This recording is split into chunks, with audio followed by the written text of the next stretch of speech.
증거의 생활. 이것은 말하자면 교회로서 그리고 우리 한 사람 한 사람의 그 생활이 혹은 그 하는 말이 하나님의 진리를 진실되게 전하고 그것을 비추게 된다고 하는 것입니다.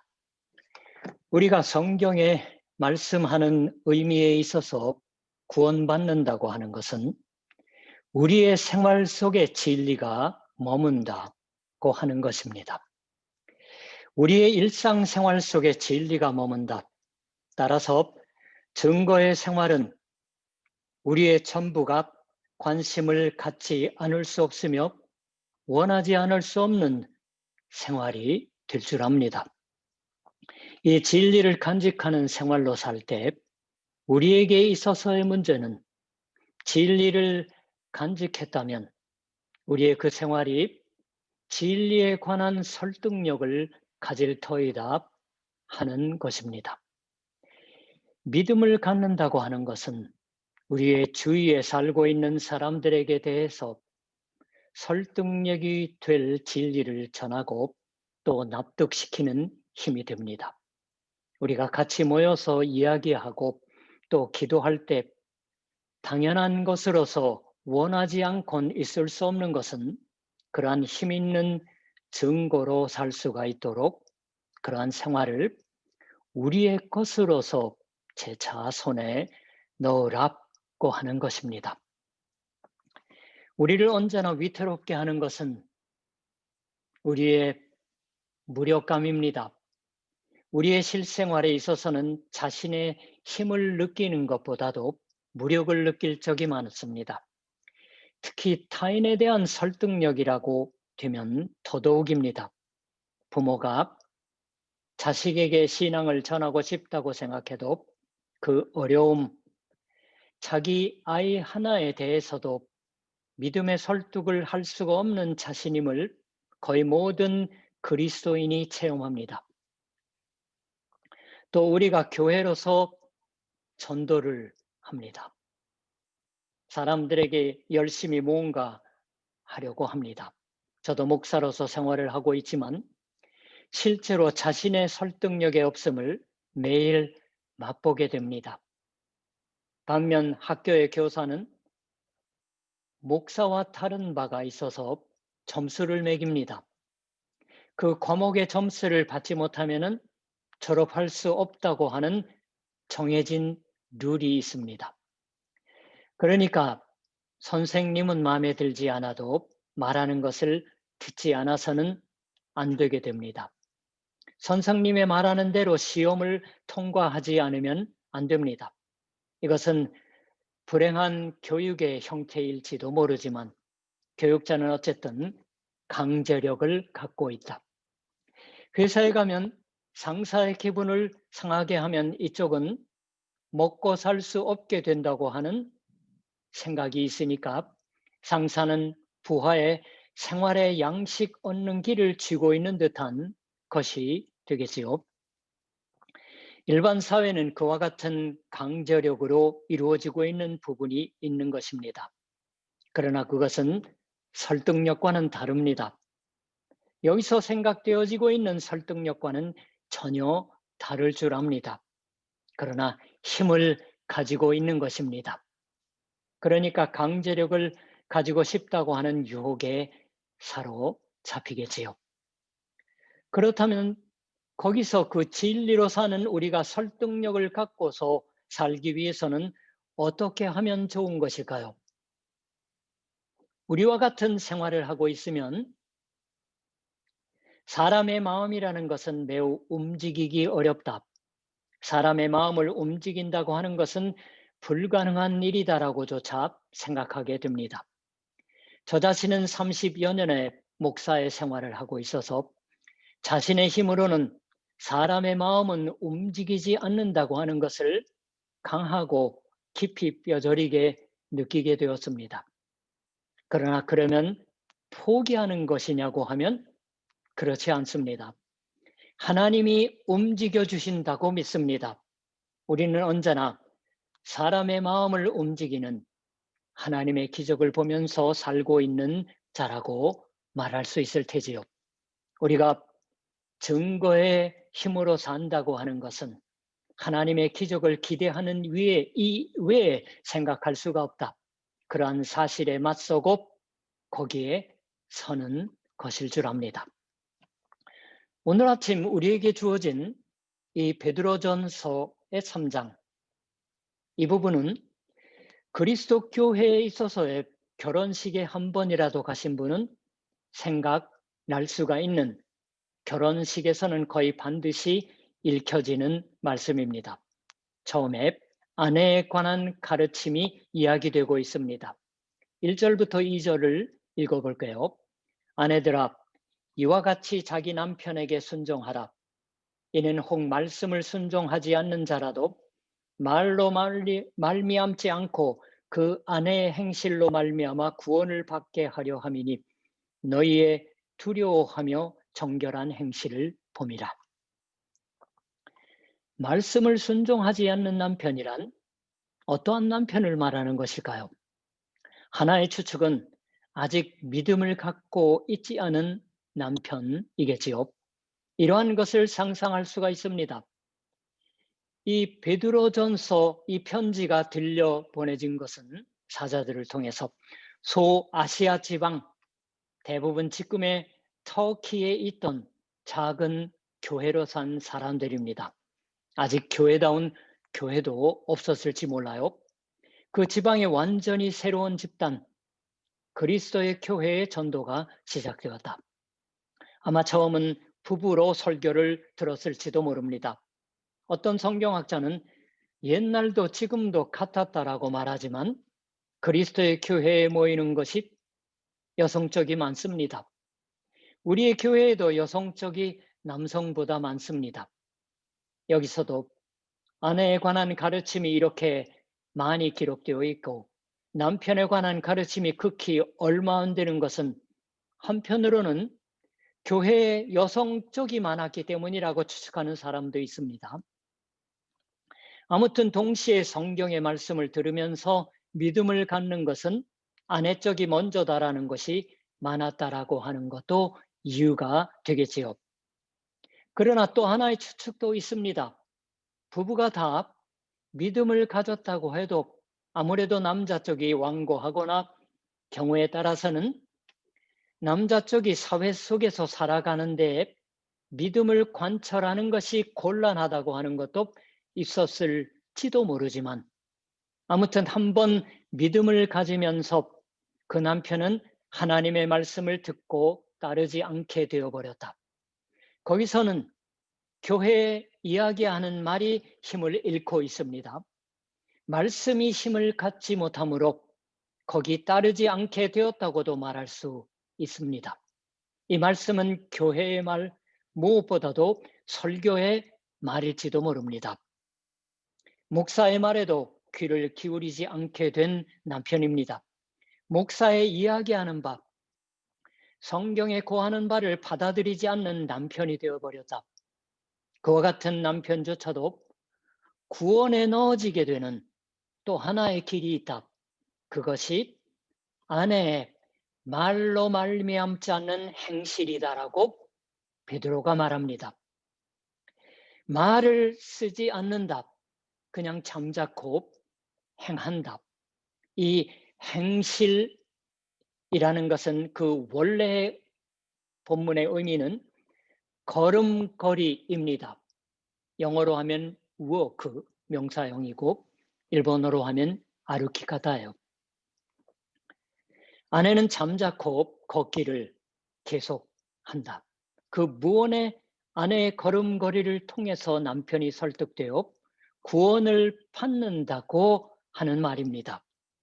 이 구원을 받다고 하는 말은 이익을 얻다고 하는 의미의 말이지만 원래 바울이 고린도 교회에 써보낸 편지 9장 19절에서도 아마 베드로전서보다 조금 빨랐지 않았을까 생각을 해봅니다.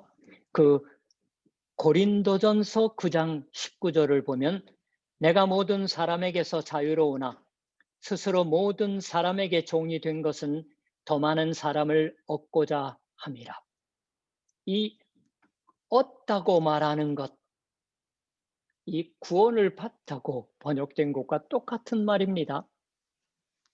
즉 그것은 바울이 말하는 것처럼 하나님의 것이 되다, 하나님의 것으로서 얻다고 하는 의미의 말입니다. 그처럼 말씀에 따르지 않는 자가 말씀에 따르게 되는데도 아내가 하는 말이 아니라 행실이 의미를 가진다고 하는 것입니다. 이것도 놀라운 발언입니다. 교회에서는 무엇보다도 말이 말해집니다. 말이 중요시 됩니다. 이것이 그리스도교의 특질이라고 할 수 있지 않을까요? 말하고 듣는 그러한 말입니다. 그런데 여기서는 무언의 행실, 즉 걸음걸이가 중요시 됩니다. 말이 통하지 않았던 남편을 설득하는 힘을 가진다라고 그렇게 말합니다. 이 1절의 후반은 원문의 의미를 살려서 직역해보면 말 없는 아내들의 행실을 통해서 그들, 즉 말씀을 순종하지 않는 자들이 얻어질 것이다가 됩니다. 따라서 작년 12월에 새롭게 번역되어 나온 일본 성서협회 공동역이 하나님의 것으로 삼아지다라고 번역을 하고 있는 것이기도 해요. 물론 무언의 행동을 우리가 말해도 이것은 말 같은 것은 무용, 즉 무력하니까 말은 버리고 행위에 철저하자고 하는 것 같은 것도 아닙니다. 특히 도덕적인 의미에서 뛰어난 행위가 말을 능가하는 힘을 가진다고 하는 것은 더더욱 아닙니다. 그것은 앞으로도 우리가 베드로전서의 말씀을 배워가면 뚜렷해지리라고 생각합니다. 좀 더 딴 말로 말씀드리면 하나님의 말씀, 하나님의 진리가 그것을 증거하는 자의 존재, 그 자체가 되어버려 그 존재를 통해서도 말하는 것이다 라는 것이 되겠지요. 예를 들면 걸음걸이라는 그러한 말로 표현되는 것 같은 평범한 나날의 생활입니다. 설득력이 있는 행실이라고 해도 특별한 행실이 아닙니다. 아내가 매일 걷기를 계속하고 있는 그 걸음걸이에서 좀 벗어나서 특별한 것을 남편에게 해준다고 하는 듯한 것이 아닙니다. 매일 똑똑 걷기를 계속하고 있는 걸음걸이 속에 하나님의 진리의 말씀이 육신화 된다고 하는 의미입니다. 이것은 아내에 관한 가르침 속에서 말씀되고 있는 것이지만 다만 아내 여성에게 관하여만 말씀되어야 할 것이 아님은 물론입니다. 7절에 남편 된 자들아 이와 같이라고 나오지요. 좀 전에 말씀드린 것처럼 아내에 관한 가르침의 말이 길게 말씀되고 남편에 관한 가르침이 짧은 것은 여성과 남성의 수나 힘의 비율을 반영하는 것이라든가 혹은 또 결혼 생활 속에서 역시 믿음을 갖고 있는 아내 쪽이 남편보다도 고생이 많기 때문이라든가 여러 가지 추측이 되어지고 확실히 그대로의 일이 있었다고 저도 생각합니다. 그러나 저는 아내에 관하여 이 정도 이야기해 버리면 남편에 관하여는 이제 그렇게 많은 것을 이야기할 필요가 없었다고 하는 것도 그 이유였던 것이 아닌가 하고 생각합니다. 게다가 그리스도의 원문 그대로 하면 1절에서는 이와 같이가 제일 먼저 나와요. 이와 같이 아내들아 하고 말했는데 이 7절에서는 남편들아 이와 같이라는 순서입니다. 본문을 보면 즉 남편 된 자들아 아내가 한 것처럼 이미 베드로가 그 아내에 대해서는 이와 같이 아내들아 라고 말하며 집에 속한 노예들과 똑같이 그리스도의 자치를 따르라고 말하지 않았느냐. 2장 21절 이하예요. 그러니까 남편들아 아내들과 같이 아내들처럼 하라라는 것이 됩니다. 아내가 만약 말씀을 따르지 않는 일이 발생했다고 하면 좋아. 내가 남자니까 설교로 아내를 혼내서 설득한다고 하는 것이 아닙니다. 아내에 대해서도 정말로 남편의 권위, 남성의 존재가 아무리 큰 당시의 사회였다고 할지라도 진정한 설득력을 가지게 되는 것은 설령 말을 써서일지라도 그 말이 남편의 일상의 걸음걸이 속에서 육신화되고 있지 않으면 불가능한 것입니다. 게다가 이것은 부부라는 가장 기본적인 인간의 경영에서부터 시작되어서 우리의 일상의 생활, 부모와 자식의 생활, 학교에서의 생활, 회사에서의 생활, 거리에서 이웃 사람과 생활하고 있는 그 어디에서일지라도 분명해지는 진리입니다. 우리에게 있어서 중요한 것은 우리의 일상의 걸음걸이가 극히 일상적인 수수한 생활 속에 하나님의 말씀이 육신화된다고 하는 것입니다. 이와 같은 육신화는 어디에 일어나게 되는 것일까요? 우리는 대체 어떻게 하면 되는 것일까요? 2절에서 이렇게 말씀되고 있습니다. 너희의 두려워하며 정결한 행위를 봄이라. 이 말씀을 읽으면 이제까지 베드로가 이야기해 온 말 가운데 생각나는 말이 있습니다. 2장 12절의 말씀이에요.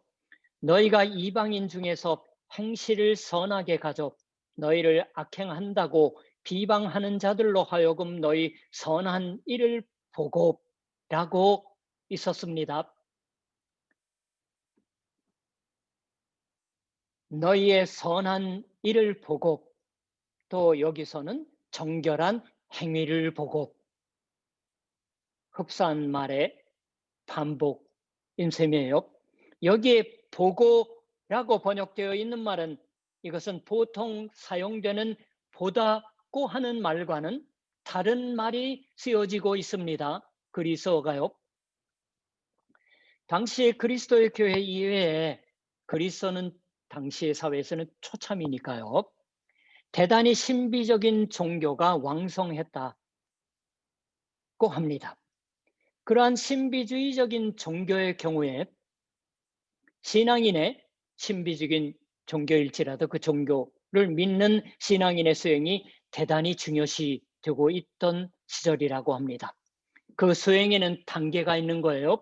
그들에게 제1단계, 2단계, 3단계라고 수행에 따라서 종교심이 연마된다. 이 보다라고 번역되어 있는 말은 그러한 단계를 잘게 구분지어서 올라가는 종교의 최고 단계의 부분에서 비로소 사용되는 말이라고 합니다. 지금까지는 아무것도 아니라고 생각하고 있던 사물을 보아도 그것을 통해서 신의 진리를 꿰뚫어 보게 된다라고 거기서 비로소 쓰여지는 말, 그것이 베드로가 사용하고 있는 지금의 보고라고 되어 있는 말이에요. 그러나 이 경우 이 말씀에 따르지 않는 남편이 믿음 깊은 아내와 같이 생활하고 있으면 차차 눈이 정결해져서 그와 같은 최고의 경지에 이른다고 하는 의미가 아닙니다. 그렇지 않고 아직 말씀을 따르지 않습니다. 제1단계에도 달하고 있지 않은 것입니다. 제1단계에도 발을 들여놓는 것을 거부하고 있는 듯한 사람인 것이니까. 그러나 그러한 사람에게 대해서도 마치 최고 단계에 있어서 비로소 보이는 것 같은 하나님의 진리를 이쪽이 아내의 행실이 보여주는 것을 말합니다. 그걸 보고해요. 그때 보는 행실이란 어떠한 것일까요? 두려워하며 정결한 행실이라고 나옵니다. 원래 이 두려워하며라고 번역되어 있는 원래의 말은 하나님을 두려워하다라고 하는 의미가 포함된 말입니다. 하나님을 두려워하는 정결한 행실이라는 것입니다. 이것은 이미 2장 18절에 두려워함으로라고 쓰여 있었습니다. 즉 하나님을 두려워함으로, 하나님이라고 하는 말은 번역되어 있지 않지만 그것과 같습니다. 그래서인지 일본어 성경은 여기 3장 2절에서는 하나님을 두려워하다라고 번역하고 있어요. 아예 신공동 번역도 작년 12월에 나왔다고 하는 성서협회 공동역도. 이 정결한 또는 새 번역은 순결한이라는 것도 도덕적인 정결을 의미하는 말이 아닙니다. 이건 베드로의 편지가 끊임없이 사용하는 말로 하나님의 것이 되었다고 하는 의미의 정결이에요. 하나님을 두려워하고 하나님의 것이 완전히 되어 있는 거기에 뿌리 받는 정결함입니다. 그러한 것을 우리가 먼저 염두에 두고서 조금 먼저 중간을 뛰어넘어서 앞으로 가지만 이것과 관련해서 잘 마음에 담아주셨으면 하는 말이 6절입니다. 6절의 후반. 너희는 선을 행하고 아무 두려운 일에도 놀라지 아니하면, 조금 개정판은 오해가 되기 쉽습니다. 그래서 새 번역으로 다시 읽어드리면 여러분은 선을 행하고 아무리 두려운 일도 아무리 무서운 일도 죄송합니다. 두려워하지 않으니 아무리 무서운 일도 두려워하지 않는다. 개역 개정에서 놀라다라고 되어 있는 말이 그 두려워하다고 하는 말이 됩니다. 아무 무서운 일에도 두려워하지 아니하면 이라는 말이에요. 하나님을 두려워하는 행실을 말하고 여기 6절에 와서는 두려워하지 아니하면 하고 말합니다. 너희는 어떠한 일에도 두려워하지 말라고 일깨우고 있는 셈일 것이에요.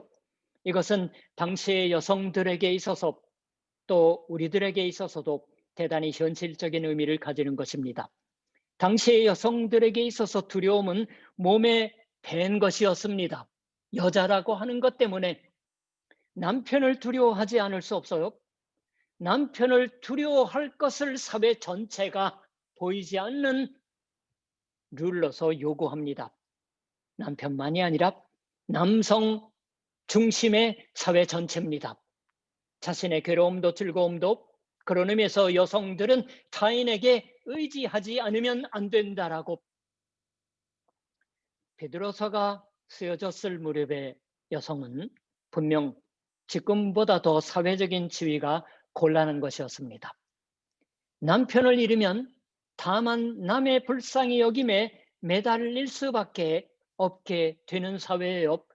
구약 성경의 시대에도 마찬가지입니다. 그래서 고아가 되거나 남편을 잃어서 과부가 되면은 예루살렘 주변으로 모였던 거예요. 율법을 행하는 사람들의 의지에서. 그러니까 그렇게 매달릴 수밖에, 사람들의 동정, 불쌍히 여겨주는 것에 매달릴 수밖에 없는 사회적인 환경이 있으니까 남편을 떠받들지 않으면 자신의 목숨이 이제 끊어지는 거예요. 진짜 생명이 넘어가는 거하고는 다르겠지만 남편을 두려워하지 않으면 안 된다고 하는 것은 왜냐고 하면 단지 그것을 타인에게 강요받을 뿐만 아니라 자신의 행복도 또한 남편에게 의존한다고 생각하지 않을 수 없기 때문입니다. 남편과의 생활을 잃는 것은 자기 자신을 잃는 것이기 때문일 것이에요. 지금도 실은 제법 많은 경우, 요즘은 조금 많이 달라졌지만 우리는 그러한 식으로 생각하고 있는 것이 아닐까요? 남편의 말하는 것이 불합리하다고 생각해도 왜 자신이 거기 따르는 것이냐, 따르는 척하는 것이냐 하면은 남편을 잃는 것을 무서워하고 있기 때문입니다. 남편을 잃으면 자신의 행복은 단번에 사라져버린다고 생각하는 것입니다. 요즘은 법이 많이 달라졌어요. 연금도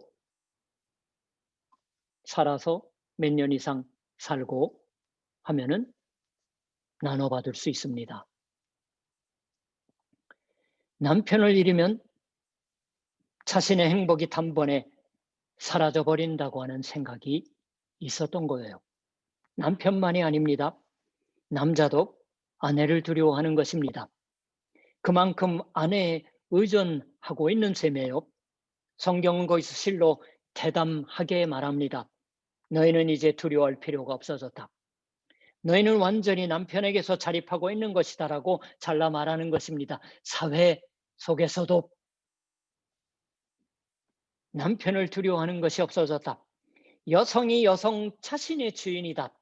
아내 자신이 뭐든지 해 나갈 수 있게 되었다고 하는 것이 아니라 하나님을 두려워한다고 하는 것 이외에는 아무것도 없는 거예요. 하나님만 두려워하지 다른 그 외의 존재는 아무것도 두려워할 필요가 없어졌다라고. 하나님을 하나님으로서 정말로 두려워하게 되고 하나님을 의지할 수가 있기 때문이다라고 하는 말입니다.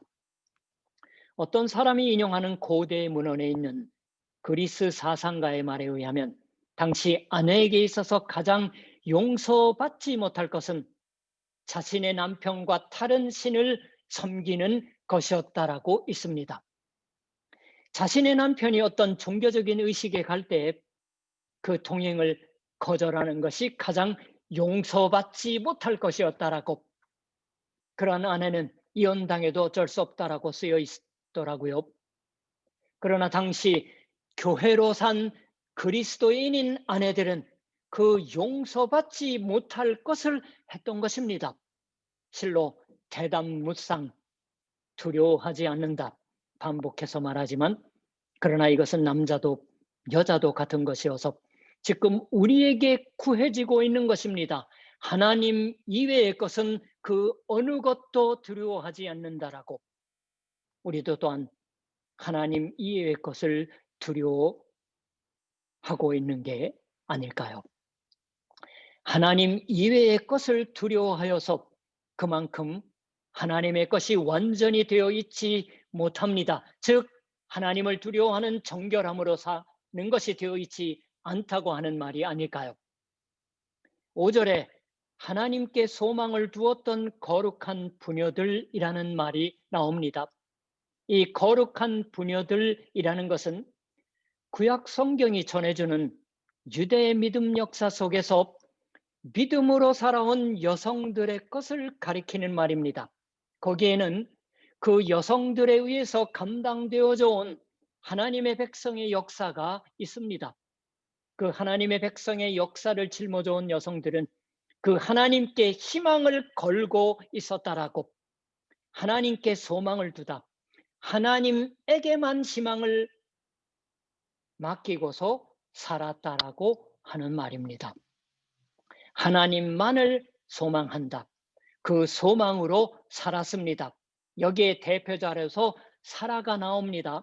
사라가 아브라함을 주라 칭하여 순종한이라고 6절에서는 쓰고 있습니다. 사라가 아브라함을 주라 칭하여 순종하였다라고.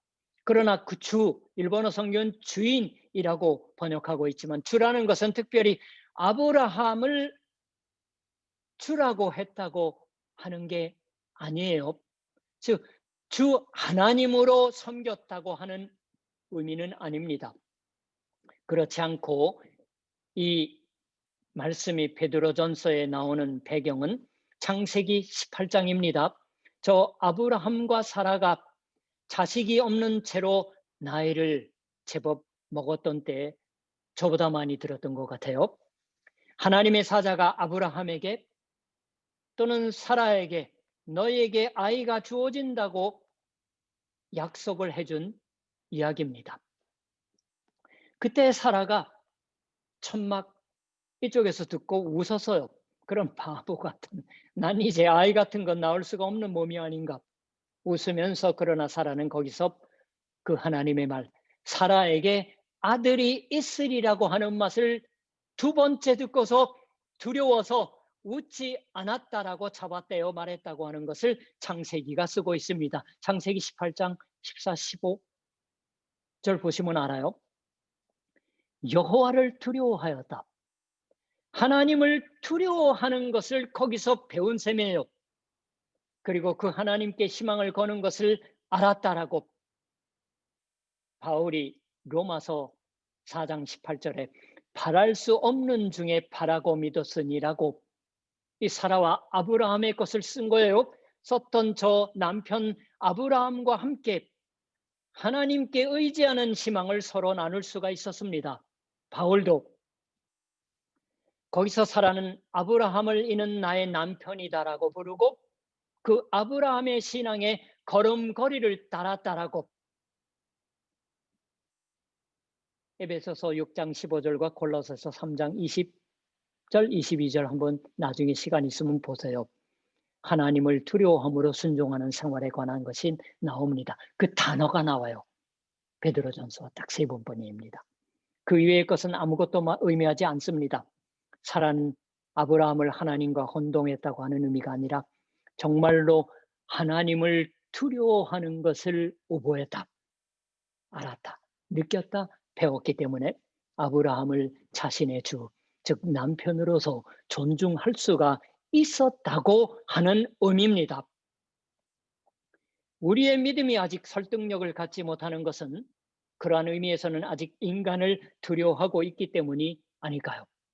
한 사람의 부모로서 자신의 아이를 믿음으로 인도하려고 할 때에도 그렇게는 말해도 아이를 두려워해 버립니다.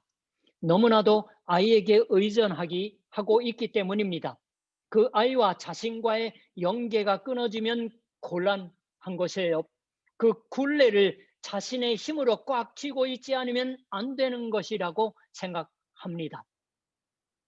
게다가 그 자신의 힘의 연약함을 생각하지 않을 수 없습니다. 저도 그랬으니까 말이죠. 여러 번 말씀드렸지만 주일날 아침에 우리 아들 깨면은 목사의 자식이 교회에 가라고 하는 법이 어디 있냐라고 일요일 아침에 할 말이 없어요.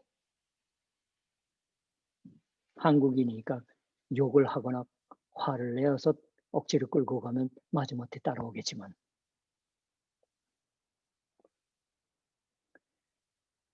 그리고 이성적으로는 아이가 독립해 가는 것이 옳다라고 말하면서 아이들이 혼자서 가는 것을 언제나 두려워합니다.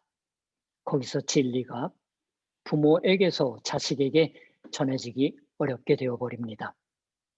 여러 형태의 굴레에 있어서 그렇습니다. 회사에 있어서도 어디에 있어서도 그렇습니다. 그러나 우리는 자유한 것이다라는 것을, 하나님 이외에 두려워하는 게 없어졌다라고 하는 것을, 사람을 두려워하지 않아도 된다고 하는 것을 잊어서는 안 됩니다. 주 예수는 두려워할 분을 두려워하라고 이야기하셨습니다. 마태복음 10장 28절, 누가복음 12장 5절을 보세요. 우리의 생명을 꽉 쥐고 있으시는 게 하나님이 아닌가? 그 하나님만을 마음을 다해서 두려워 섬기는 것이 우리 생활의 근간이 아닌가? 하나님을 두려워한다고 하는 것을 진실로 알 때 우리가 부부만으로 만들고 있는 생활을 생각해 보아도 거기서 모든 것이 완결한다고 생각하고 있던 곳에 구멍이 뚫린 셈이에요. 베드로전서의 말씀은 마치 천정에 구멍이 뚫린 듯한 것이다라고 말해도 좋으리라고 생각해 봅니다. 이것은 남편에 관한 가르침 중에도 이야기되고 있는 것이어서 7절에 지식을 따라 너희 아내와 동거하고 그를 더 연약한 그릇이요 라고 있습니다. 이 지식을 따라라고 하는 것은 세번역은 한번 읽어드릴까요? 아내가 여성으로서 자기보다 연약한 그릇임을 이해하고 함께 살아야 합니다. 지식을 따라가 이해라고 하고라고 번역되어 있고 동거한다가 함께 살다라고 번역이 바뀌어져 있어요. 이 지식을 따라 이해한다라는 것은 하나님에 관한 것을 이해하는 거예요. 하나님에 대한 지식입니다. 그대로의 틀림이 없습니다. 하나님에 관한 지식이라고, 그런 의미라고 특별히 줄을 붙이고 있는 사람도 있을 정도예요. 그대로임에 틀림없습니다. 아내를 잘 이해했다고 하는 것이 아닙니다. 하나님에 대한 것을 잘 알고 있다고 하는 것입니다. 잘 이해하고 있다고 하는 것이에요. 그 하나님에 대한 지식을 정말로 갖고 있는 남편이야말로 아내와 동거할 수가 있다라고. 왜 이런 말을 하는 것일까요? 결혼이란 아내와 동거하는 것이면 자명한 일이 아닌 것인가? 그러나 당신은 요즘도 그럴지 모르지만 그렇지 않습니다. 실은 남편이라고 하는 존재는, 동물은 결혼하고 나서 아내와 일생 동안 함께 살고 동거하고 있는 듯 하면서 아내와 정말로는 함께 동거하지 않는다. 아내라는 것은 자신의 생활의 곁들임이라고 생각한다. 자신의 생활이 잘 되기 위해서 자기는 결혼했을 뿐이다. 살아가고 있는 것은 자기뿐이지 자신이 필요한 한에 있어서 아내가 곁에 있다. 자신이 사는데 아내가 꺼리껴진다면 팽개칠 수가 있다고 당신은 생각했던 사회라고 합니다. 그건 함께 살고 있는 것, 동거하고 있다는 것이 안 되지 않느냐라고 베드로가 말한 거예요. 동거한다고 하는 것은 자신이 아내와 같이 살아가고 있다고 하는 것이고 자신도 살아가고 거기서 아내도 살아갈 수가 있다고 하는 것 같은 생활 방식을 하는 것을 말한다라고. 그러한 생활 방식이 어디에서 생겨나느냐 하면 하나님을 아는 지식으로부터라고 베드로가 말합니다. 또다시 왜 아내를 귀히 여기지 않으면 안 되느냐고 묻고서 이는 너희의 기도가 막히지 아니하게 하려 함이라고 말하고 있습니다. 이건 참으로 우리의 의표를 찌르는 말이에요. 어째서 아내를 소중히 하지 않으면 안 되는 것이냐? 그렇게 하지 않으면, 소중히 하지 않으면 너희가 행복하게 될 수 없으리라. 보통 같으면 그렇게 하지 않으면 하나님의 축복을 살 수가 없지 않은가라고 여러 형태의 설득하는 방법이 있을 테지요. 그러나 여기서는 아내를 소중히 하지 않으며 기도를 할 수가 있느냐라고 말하고 있습니다. 너희가 매일 기도할 것이다. 그 기도를 할 수가 없게 되는 듯한 생활을 하면 이상하지 않으냐? 아내를 귀하는 일 없이, 존중하는 일 없이, 또 남편을 귀히 여기는 일 없이 남편이 아내가 혼자서 기도를 할 수 있느냐라고 묻는 것입니다. 내버려 두면 돼. 신도 아무것도 없다라고 하는 둥 술만 마시고 있는 저런 사람은 내버려도 난 혼자서 하나님께 기도한다고 하는 것 같은 기도가 진실로 거기서 기도가 될까라고 묻는 것입니다. 기도는 그 기도가 이루어지기 위해서 우리가 자신들의 생활을 전력을 다해서 갖추지 않으면 안 되는 것입니다. 그러한 것에 있어서 거꾸로 우리 생활에 추측이 되는 듯한 것이라고 말할 수 있지 않을까요? 이 베드로전서 3장 7절, 지금 제가 건너뛴 말 중에 멋진 말씀이 쓰여 있었습니다. 생명의 은혜를 함께 이어받을 자로 알아 귀히 여기라. 이 말씀에 관해서는 생명의 은혜를 함께 이어받을 자격을 아내가 이미 갖고 있다고 이해해서, 그러니까 여기서는 이 아내는 다행스럽게 이미 믿음을 갖고 있는 아내일이라고 추측을 하는 사람이 있습니다.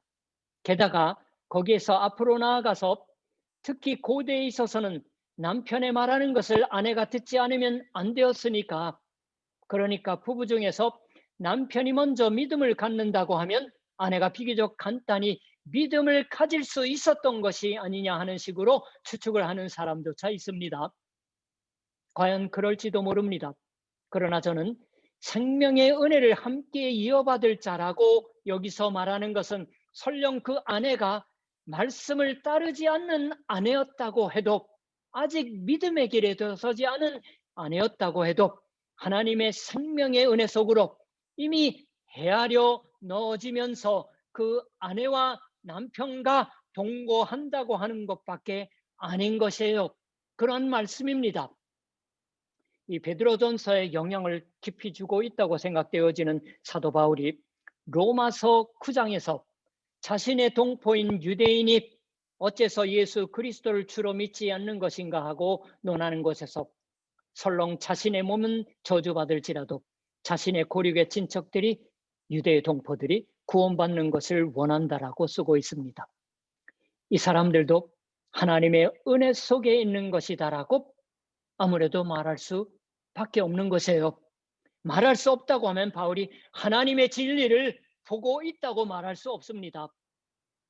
보이지 않게 되어버렸다고밖에 말할 수 없는 거예요. 믿지 않는 박해만한 고륙의 친척들, 유대의 동포들을 믿게 구원받게 하는 것이 가장 큰 사명이라고 말하고 있는 셈이에요. 같은 걸 남편들에게 하는 말입니다. 생명의 은혜를 함께 이어받을 자라고 하는 것은 이미 믿음의 길로 들어선 상대방을 얘기하는 게 아닙니다.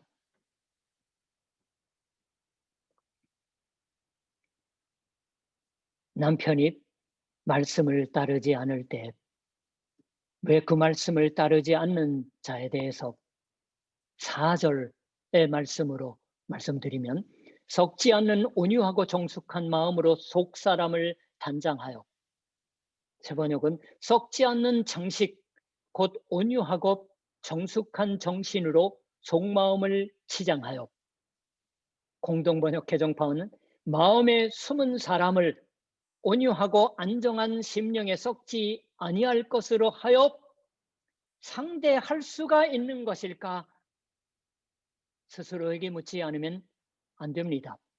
남편이 말씀을 따르지 않을 때, 부모가 아직 말씀을 따르지 않을 때 그 말씀을 따르지 않는 사람들에게 대해서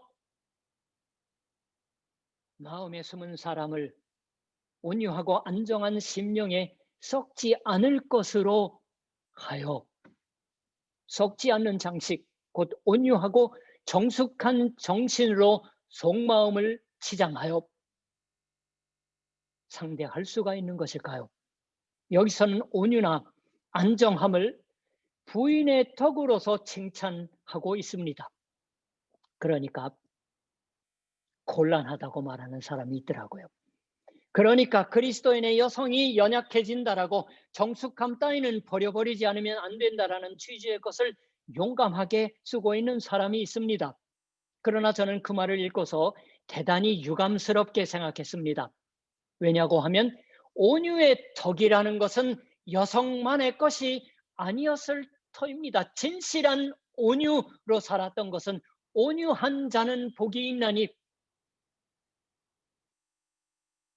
다른 누구도 아니라 주 예수 그리스도였습니다. 이 온유라고 번역되는 말은 성경에 딱 4번만 나와요. 마태복음서에 3번하고 베드로전서 여기 1번하고. 온유도, 안정, 정숙. 사전을 찾아보면, 그리스어 사전을 찾아보면은 quiet라고 나옵니다. quiet, Q-U-I-E-T. 이 안정, 정숙이라고 번역된 말. 온유도, 안정이나 정숙이라고 번역되는 quiet라는 의미의 말도 이 정숙한, 안정한이라고 번역된 말은 성경에 딱 2번 나옵니다. 신약 성경에 디모데전서 2장 2절과 오늘 베드로전서 3장 4절. 디모데전서 2장 2절은 평안한이라고 번역하고 있더라고요. 오늘 베드로전서 3장 4절은 안정한, 정숙한인데 영어 성경은 제가 찾아볼 수 있는 한 모든 영어 성경을 다 찾아봤지만 디모데전서도 이 베드로전서도 똑같이 quiet로 번역을 하고 있습니다. 여러분은 quiet, be quiet라고 해서 조용해, 평온, 조용함, 정숙함. 정숙이라고 하는 게 무슨 의미인지 아시겠죠? 조용한 정숙이에요. 이것은 실로 누구보다도 주 예수께 어울리는 그 마음씨를 나타내는 말입니다. 폭력을 쓰지 않는다고 하는 것입니다. 힘으로 저항도 하지 않으며 지배도 하지 않는다고 하는 것입니다. 대체 그러한 온유, quiet 정숙을 우리는 어디서 체험하는 것일까요? 우리를 대해 주시는 수고하고 무거운 짐진 자들아 다 내게로 오라. 내가 너희를 쉬게 하리라. 우리를 대해 주시는 주 예수 그리스도의 온유함 속에 그 정숙함, quiet 속에서 우리가 알았던 것이 아닐까요? 여기에 말씀되는 외면의 장식이 아니라 내면에 썩지 않는 장식, 곧 온유와 평온, 정숙함을 가지고 있는 것은 주 예수 그리스도의 다름 아닌 것입니다. 그 주 예수 그리스도의 온유와 정숙함은 남자건 여자건 우리가 몸에 지녀야 할 것이고 하나님 앞에 값진 것입니다. 기도하겠습니다. 우리 주 예수 그리스도의 아버지 되신 하나님, 우리가 하는 말들을 축복해 주옵소서. 우리의 나날의 걸음걸이를 축복해 주옵소서. 정결케 해 주옵소서. 우리의 생활 속에서 언제든지 기도가 그 중심이 되고 기도의 생활을 방해하는 일이 없는 듯한 서로의 노력이 우리의 생활을 만드는 것이 될 수 있도록 인도하여 주시옵소서. 아무쪼록 그러한 우리들의 증거의 생활을 통해서 말씀을 따르지 않는 부모, 친척, 말씀을 따르지 않는 우리의 자녀들, 친구들과의 생활 속에서 우리들이 그러한 사람들에게 있어서의 하나님의 참된 축복의 못이 될 수가 있게 하여 주시옵소서. 주님의 거룩하신 이름으로 기도드립니다. 아멘.